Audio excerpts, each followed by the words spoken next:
Hey there everyone, this is Samuel Johnson and welcome back to the Spider-Verse Retrospectives, and today we're going to be concluding our discussion on the Edge of Venomverse miniseries as we take a look at Edge of Venomverse number 5, and as I mentioned on Saturday, today's comic talks about Deadpool with the symbiote, and as I mentioned, that's nothing new. Yeah, while the version of, we are showcasing the universe where Deadpool bonds with the symbiote in today's issue, this is not the first time this has been done.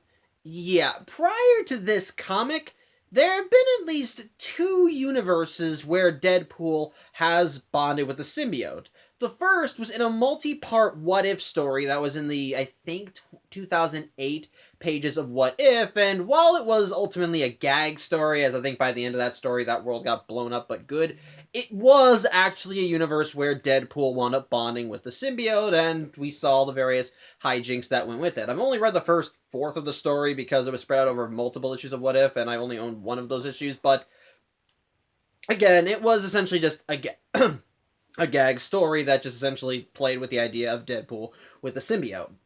The second universe, however, where it happened was, believe it or not, the main Marvel universe, because going back to the 2015 Secret Wars event, like I mentioned there, in one of the tie-ins to that was a miniseries called Deadpool's Secret Wars, which while being a tie-in to the 2015 Secret Wars, actually kind of retold the story of the original Secret Wars, except it turned out that while everything in that story happened as you read it in those original pages, there was apparently one omission. Deadpool was there, and Deadpool's Secret Wars just shows Deadpool in the middle of all that, just doing his own thing. However, that storyline revealed that before Spider-Man bonded with the symbiote, Deadpool got his hands on it. He briefly bonded with the thing and had a little fun with it, but before he could actually go out and do anything with it, he could feel the symbiote was trying to kind of get a grip in his mind, and so, not wanting that attention, he just put the symbiote back and left it for Spider-Man to find. However, while that was a brief stint with the symbiote, Deadpool wound up getting it again shortly after, specifically when Spider-Man ditched the thing, as another miniseries was printed that was called Deadpool Back in Black. And what had happened was, in that miniseries, it showcased that after Spider-Man ditched the symbiote and before the symbiote went to Eddie Brock, it wound up finding Deadpool and bonded with him. And for a brief while, he did run around with it and just kind of do his own Deadpool thing, but with symbiote-enhanced spider powers. Because, like with Eddie, the symbiote was giving Deadpool spider powers, his proportionate strength, speed, and agility, thwips, and, well, it also shifted him into his own little venomized form, so to speak. But that series, however, of course, since the symbiote did have to eventually go to Eddie Brock, Deadpool also kind of parted ways with the symbiote there, though it was less I hate you, go away type of thing, and more of they have difference of opinions when it comes to killing the guy who can shoot webs out of his wrists, so, well, they parted on that. But, yeah, there is a history of Deadpool bonding with the symbiote prior to this issue. So, while the idea itself is a fun idea, it's also one that's been done. So, does today's issue bring anything new to the table? Does it offer us anything unique with the idea of Deadpool with the Venom symbiote?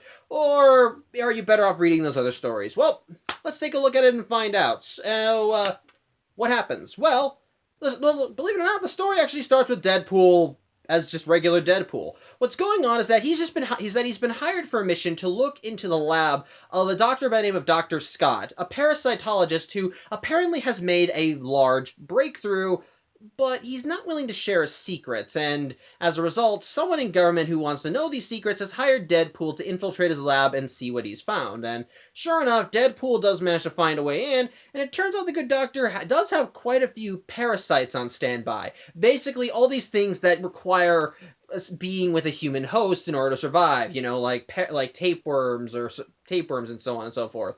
And, well, as Deadpool's looking around, he does eventually find the doctor and his fellow scientists, but it turns out that part of their experimentation was on themselves, because as they loom out of the shadows and walk towards Deadpool, he sees that they have got fucking tapeworms just crawling out of their mouths, and they're hobbling like zombies. So, basically, of course, Deadpool realizes, okay, these things are fucking crazy, and so, realizing these things are meaning to do him harm, he pulls out his swords and slices their heads off, only for more tapeworms to fly out of the bodies and reattach their heads. Sure enough, the tapeworm scientists start talking and do reveal that this was actually the doctor's big breakthrough. He was experimenting with parasites that require a symbiotic bond with their host to survive. And while he was planning to use the tapeworm's physiology to essentially create to create new organs for transplants and so on and so forth, it turns out that his experiments went a little too bad. Actually, went a little too bad, as it essentially allowed the any organism that was infected with his parasitic organs to essentially infect the host and essentially assimilate them into a hive mind. And, well, that's what we're seeing here, as the scientists are completely infected with these things, and they want to essentially expand their reach and infect the whole world. And, well, they want to start with Deadpool, as the scientists immediately lunge at Deadpool and start trying to get a bunch of tapeworms into his system. And so,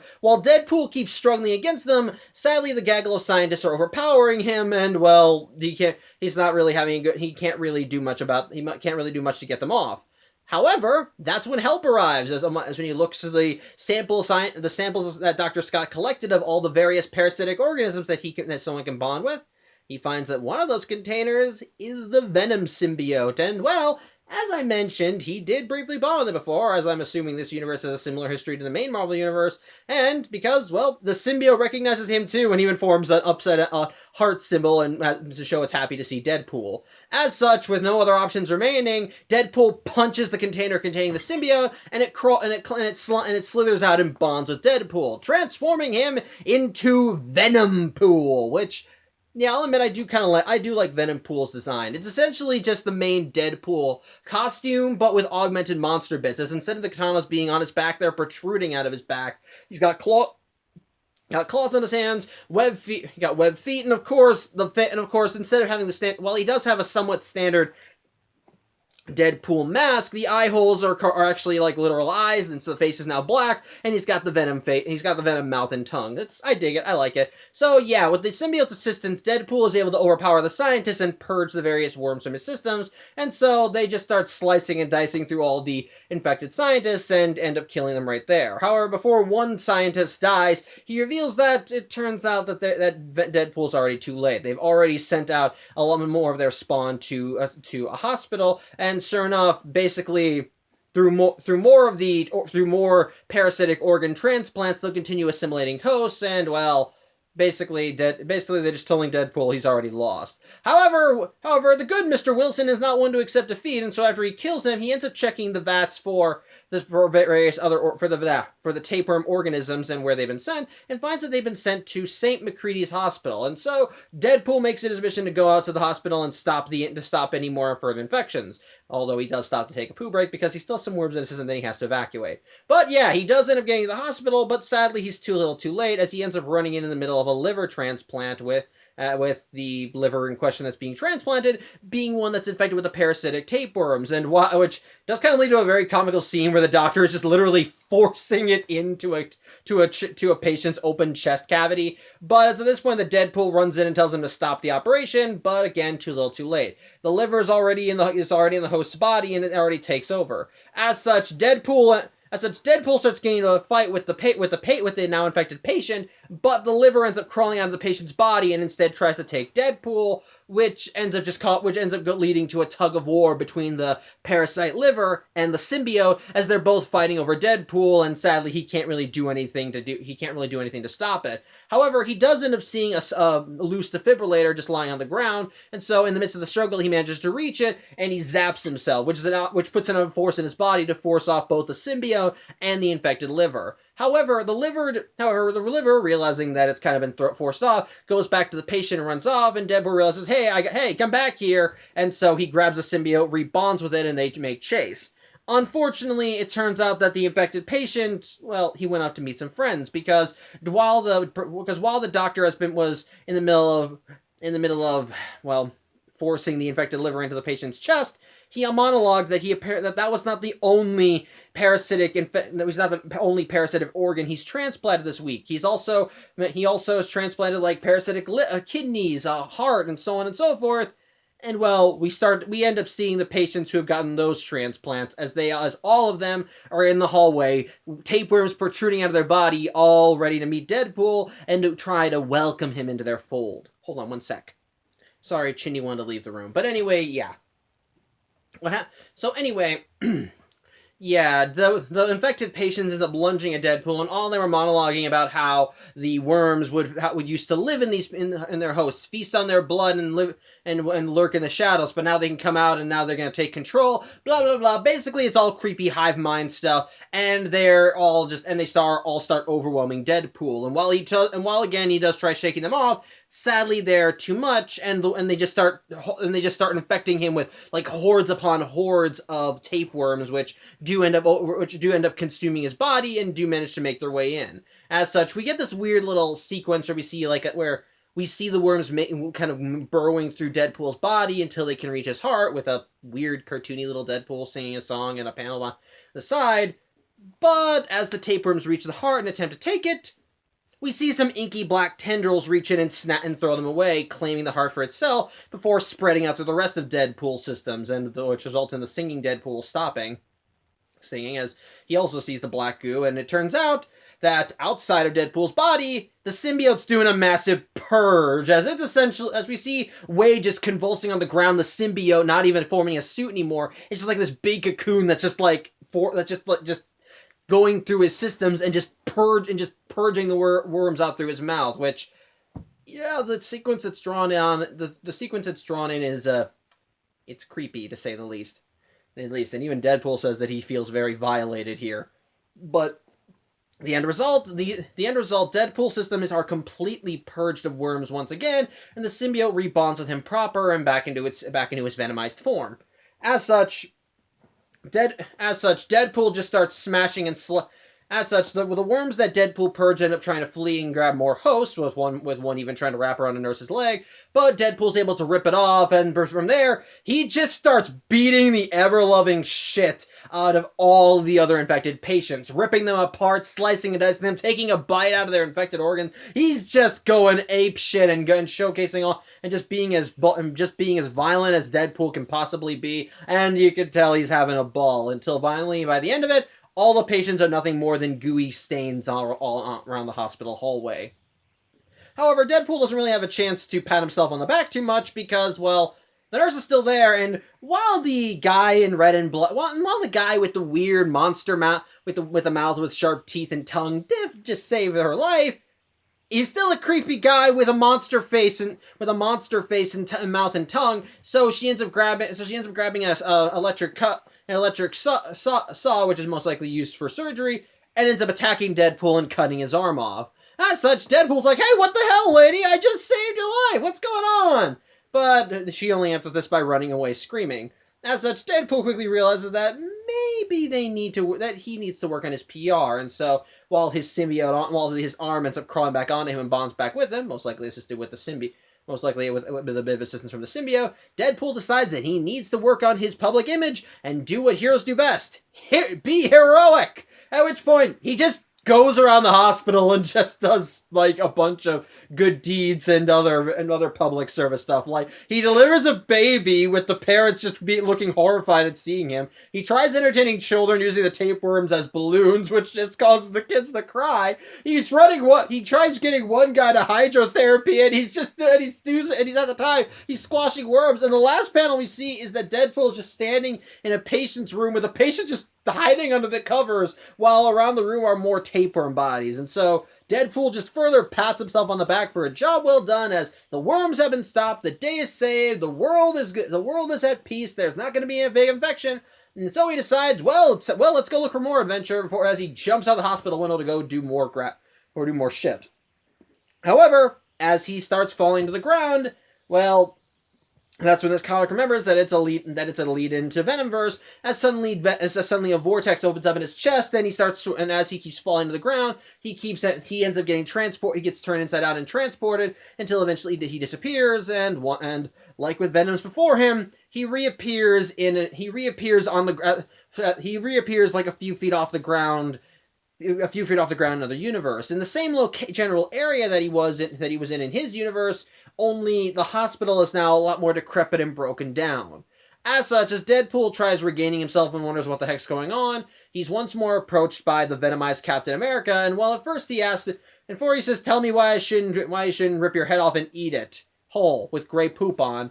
And Captain America lets Deadpool know that he needs his help to win a war. And so when Deadpool hears that, he's like, well, when you put it that way, sign me up, Sarge. And so they both charge up with a good Captain America to correcting him and saying that he's a captain. So okay, my thoughts on Edge of Venomverse number 5. I'll say this. While the idea of Deadpool having the symbiote is, like I said, nothing new. Basically, we've seen it for once. The first time we saw it was in the Pages of What If for a gag story, and the second time we've seen it was with Deadpool's Secret Wars and Deadpool Back in Black, when we saw Deadpool bond with the main universe Venom symbiote proper. With that said, though, Deadpool and the symbiote is a match made in heaven.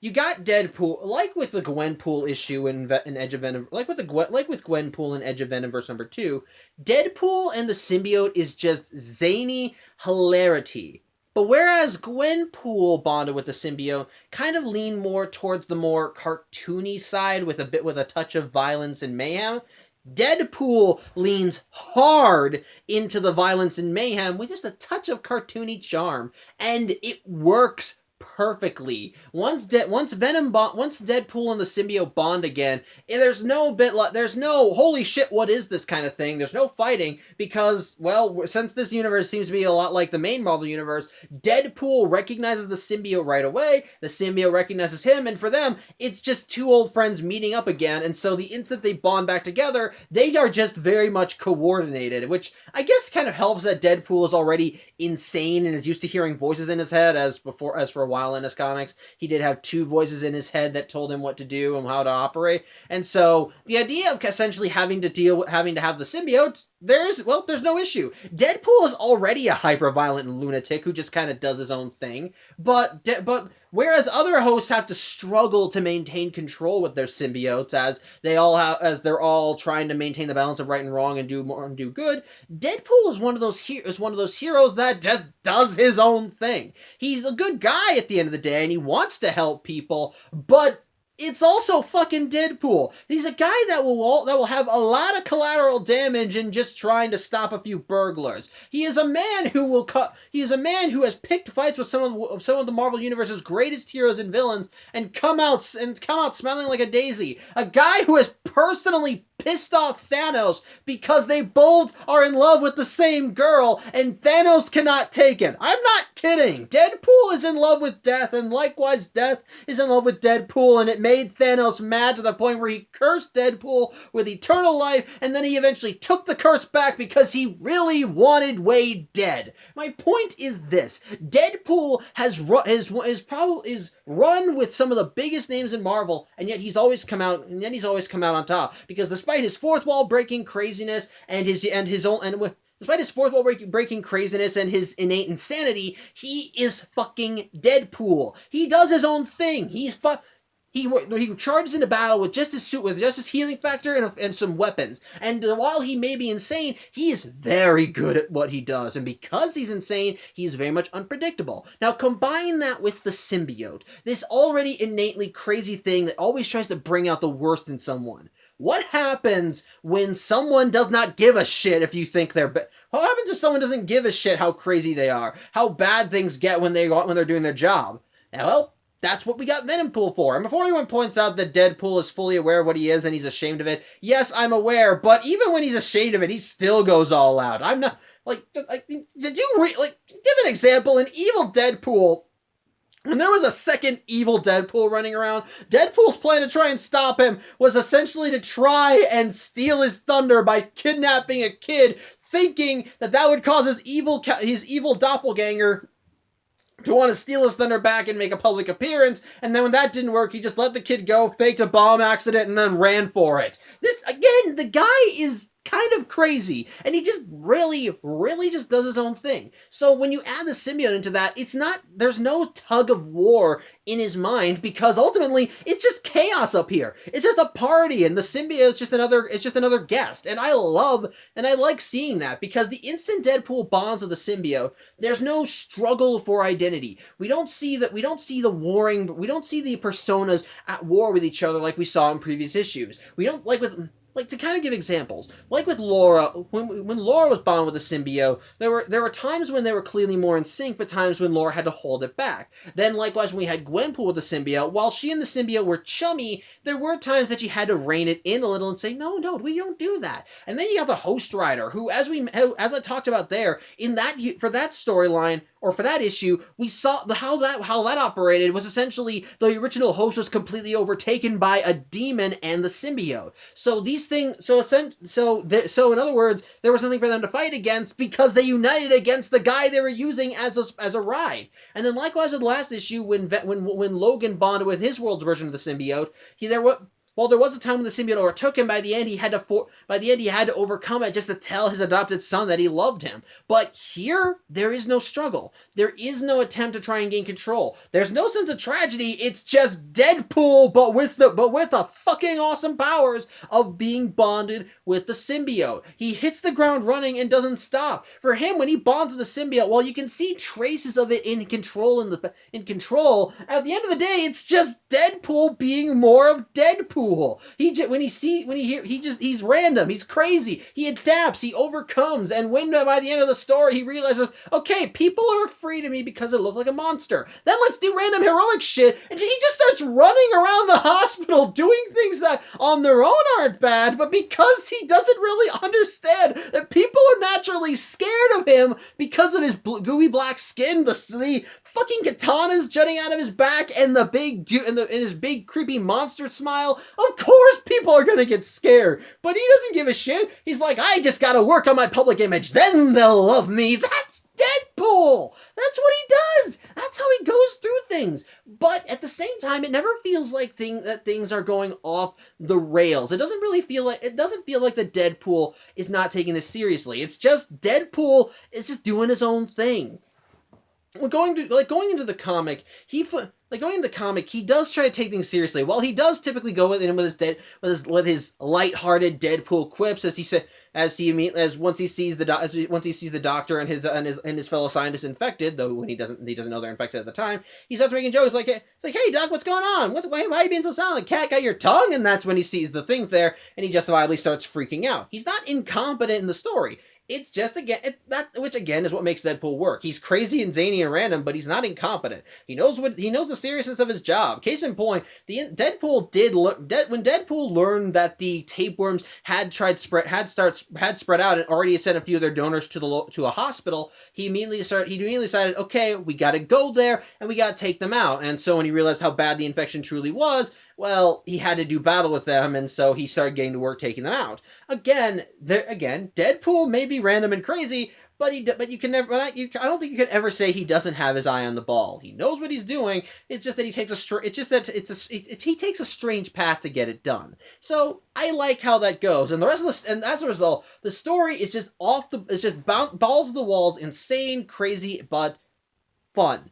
It's dark, it's moody, but it's also Deadpool. But it's also Deadpool. You get your share of slapstick, you get your share of charm, and despite how serious the circumstances are, Deadpool just goes in with a smile on his face, looks death in the eye, and says, "Come at me, bro." And that's it. And he has an attitude throughout the whole story. Despite the threat of the tapeworms, he keeps trying to put his best foot forward. And what I do like is seeing how the symbiote helps him through the tale as it helps him purge the worms, gives him a leg up against them, makes him better. And it's just all around a fun, awesome, and insane story. It's nothing too grand. It's nothing too epic. It's just action. It's just action, but it's fun action with of course a great center, with having Deadpool be the star, just seeing him do his own thing, not trying to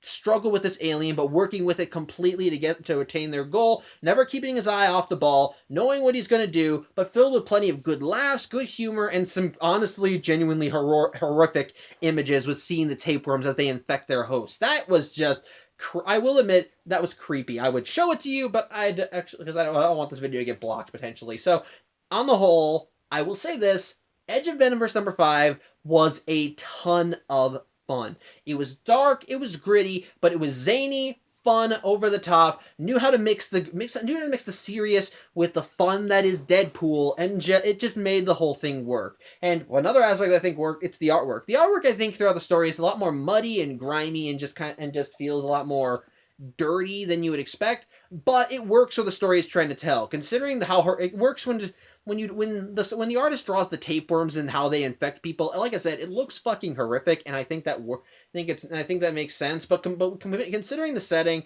and seeing and how that works with Deadpool and the symbiote bonded together to form Venompool, I think that kind of is a nice thing. I think that's a nice setting for Deadpool. As while it is still dark and zany, it does still mix in some kind of exaggerated expressions with cartoony. Like, I love the doctor's reactions when they see like during the surgery scene. I love the doctor's expressions as the lead doctor tries shoving in the tapeworm infected liver into the patient, and basically they're just like, what the fuck is he doing? And then likewise, when Deadpool's running around doing his heroics to improve his public image, everyone is just like, what is going on here? I love that. It's funny.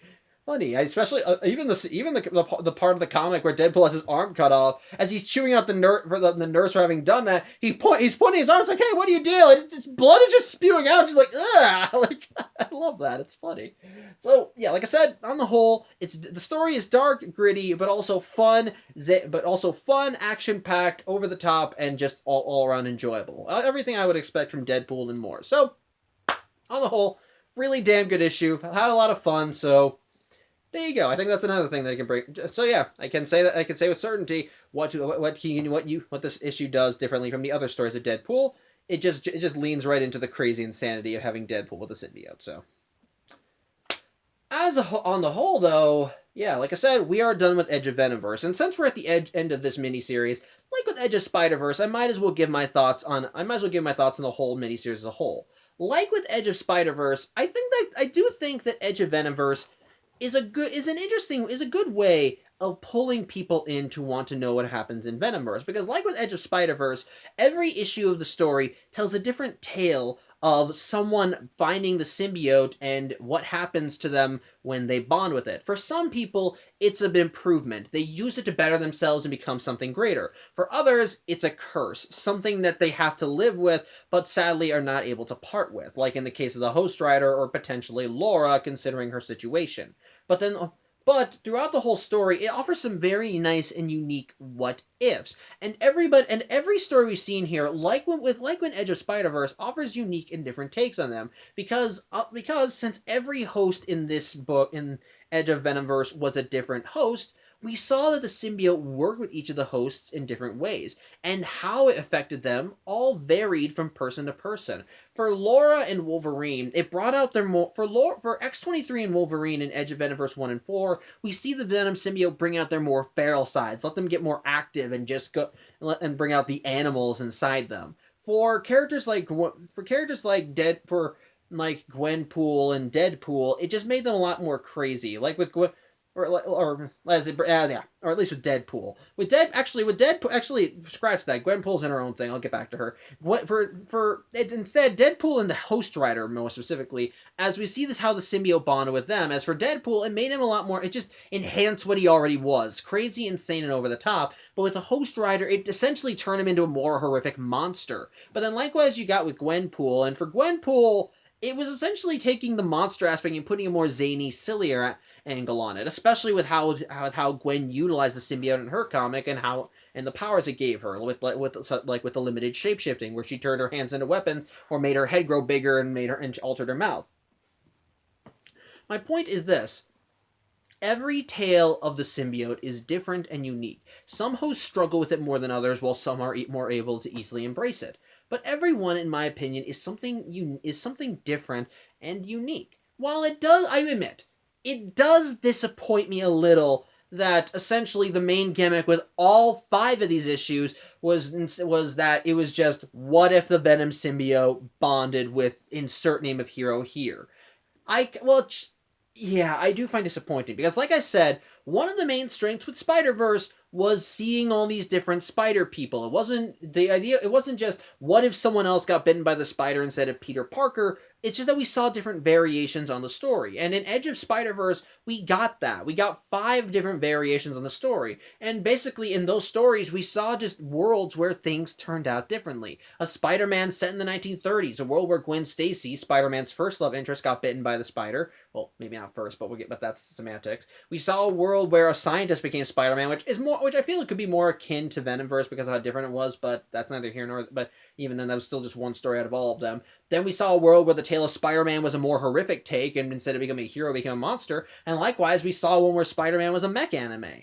Again, they all had familiar threads to them, but they were all essentially just different versions of the same story. Whereas with Edge of Venomverse, rather than showcasing us alternate Venoms, we're just showcased alternate versions of superheroes who bonded with their world's version of the Venom symbiote. Which, before you say, well, that does technically make them the Venoms of their worlds, well, I would argue against that. Yes, they're bonded with their world's versions of the same symbiote, but I wouldn't call them alternate Venoms. I just means that they're Venomized. Like, case in point, just like kind of going back to how I mentioned how the symbiote had bonded with different hosts in the main Marvel universe.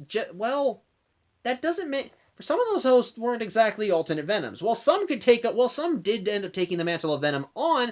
Well, for some heroes, when they bonded with the symbiote, it didn't immediately make them Venom. It just added Venomized power-ups to what they already were.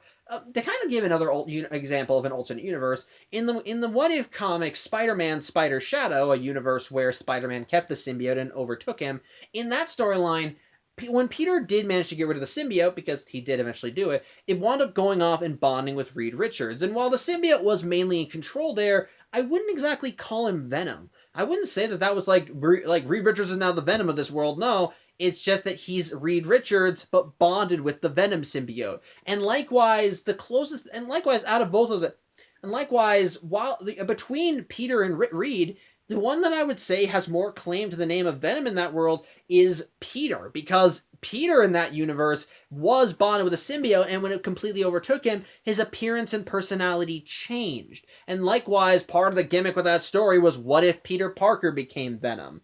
So, as a result of that, I would say that he was technically that world's Venom, but that's mostly because he took on the mantle instead of Eddie Brock. And that's what we kind of see. And also, I feel like that would be an example of an alternate universe Venom. Or to give another example, which once again goes back to Peter Parker. There was a what if story that was based on the other, and in the original other story, when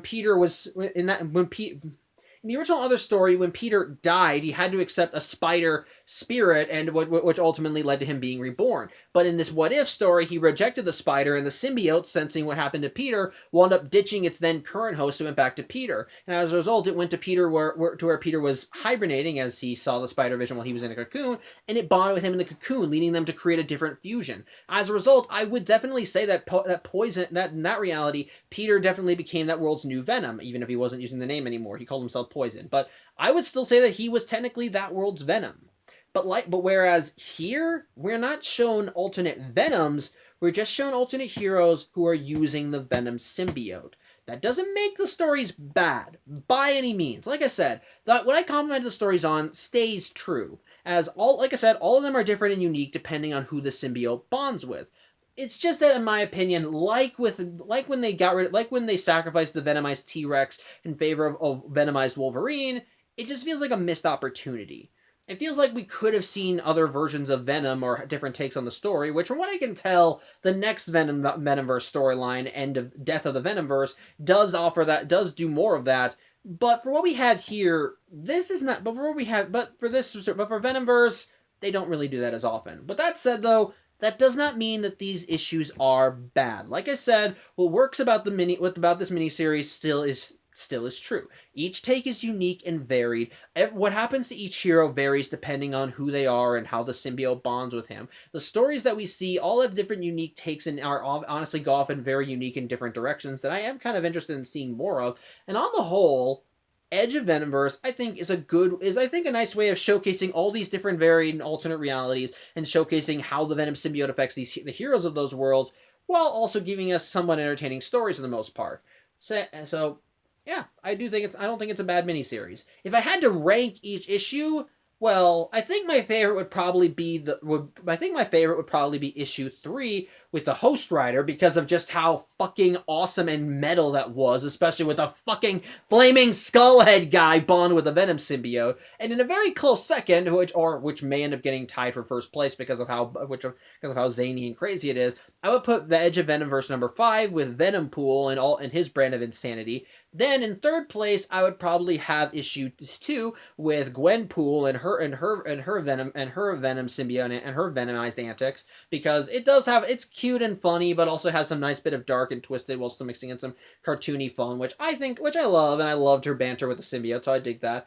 In fourth place, I would probably put, Edge of Venomverse number 4, as while it is a good enough story, I think it's a fine enough story on its own. It does still held back by having be tied to another storyline that you do have to read in order to understand it. And for despite giving us something awesome with Venomized Wolverine, sacrificing an honestly good idea with the T-Rex in favor of that. Which again, don't hate Venomized Wolverine, still awesome. Just sucks that we had to get rid of one Venom to get that one. And then likewise in last place is Edge of Venomverse number 1, which I still kind of find to be because despite everything about that story that I thought was awesome, it just feels like an incomplete story that kind of jumped around a little too much, and as a result, it kind of left me wanting and felt incomplete and just made me go, what the hell did I just read? So, again, on the whole, good miniseries, great way. I think a great way to lead into Venomverse, as it does lay down enough hints to make you want to see where things go. Offers some very unique takes on how these different heroes bond with the Venom symbiote, and on the whole, I think Edge of Venomverse is just a damn good miniseries that I think can offer you a good time if you chose to read it. So, yeah, I think that's about it. But we are not done. We are not going to die. We're not going to head into Venomverse just yet, because while we are done with all 5 issues of Edge of Venomverse, this trade still has one more issue we need to look at, which, yeah, is still part of the lead-in material, so I'm still going to count it as lead-in material. But next time we meet, we're going to be taking a look at a one-shot anthology comic, and before we go and see this war that the Venomized Captain America was talking about, I think it's time we meet a few more of the soldiers. So, till then, I hope you have a good evening. As always, I'm Samuel Johnson, and I'll hopefully see you on Thursday. Take care.